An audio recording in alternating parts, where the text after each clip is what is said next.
Let's return to our example. We already have our activity started. Now we want the relevant layout to be displayed. In the example from the slide, we see that there is a text field to enter the task contents, a checkbox which makes it possible to check whether the task was completed the moment it was added, and a button which starts the action. In this case, we use a relative layout to illustrate how such a layout behaves and how to use it to create more advanced views. It's important to emphasize that such a layout could also be carried out using a linear layout. We return to the XML file and remove the unnecessary text fields. Now we place the three components here. We want the edit text to take up as much width and height as it needs, but no more. The same goes for the checkbox.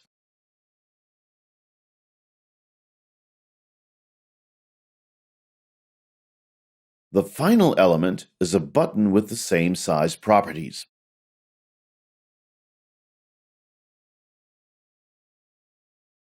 We can notice right away that all the elements overlap. This is because the relative layout, as its name suggests, operates on the relative location of objects in relation to each other. Having a number of views, we must specify how they are placed in relation to one another. Additionally, a relative layout allows us to place elements on top of one another. Here we have the concept of the Z-layer, which allows elements to be put on top of one another. Thanks to this, the elements which are higher in the XML file are displayed at the very bottom, and subsequent elements cover them. In order to be able to use the relative layout, we need ID files. This is because we have to specify the dependencies between objects.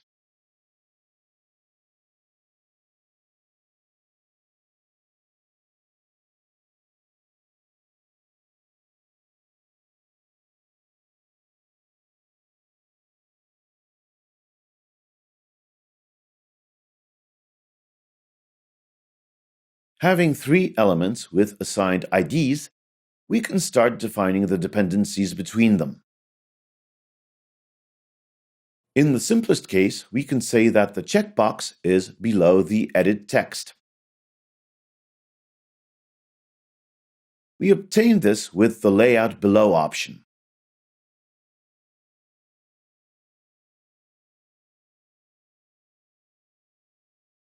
We can do the same for the button.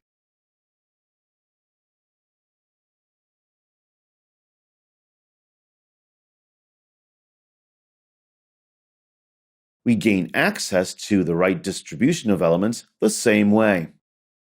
In the case of such an application, the linear layout is a better choice because the elements are placed one under the other. We don't need to define the dependencies between them, we just place them in the right order. However, in our case, we just want to illustrate the operation of the relative layout.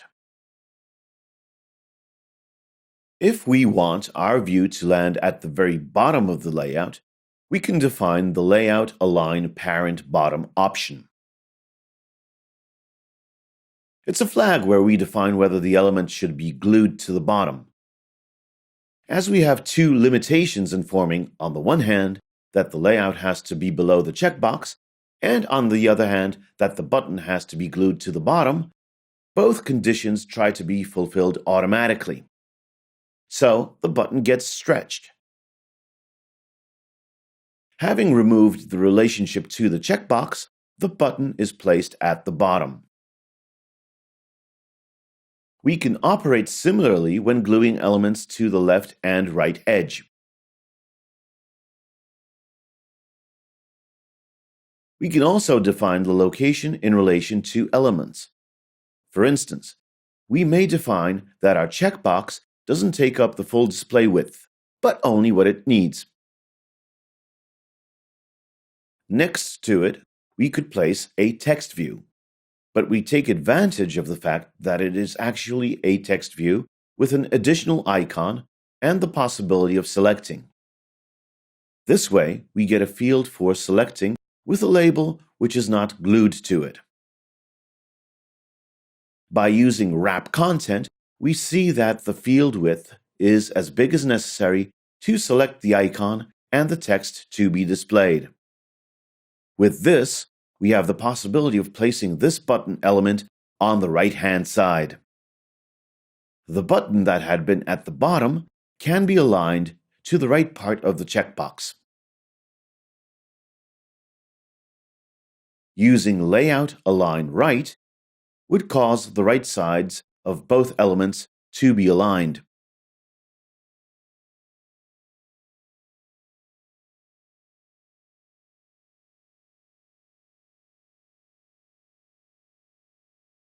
If we wanted the element to be on the right, we'd have to use Layout to Right of. A relative layout is a pretty complex layout which makes it possible to obtain complex views. However, this takes place at the expense of the computing power which is needed to prepare a layout. We do not recommend to use the relative layout as a sub-layout, because this requires additional calculations when preparing each layout. A relative layout is very useful at the highest level, unless we want to build extremely complex hierarchies.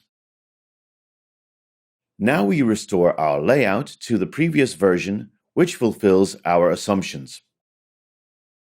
Our text field requires a prompt too. The button also needs some content.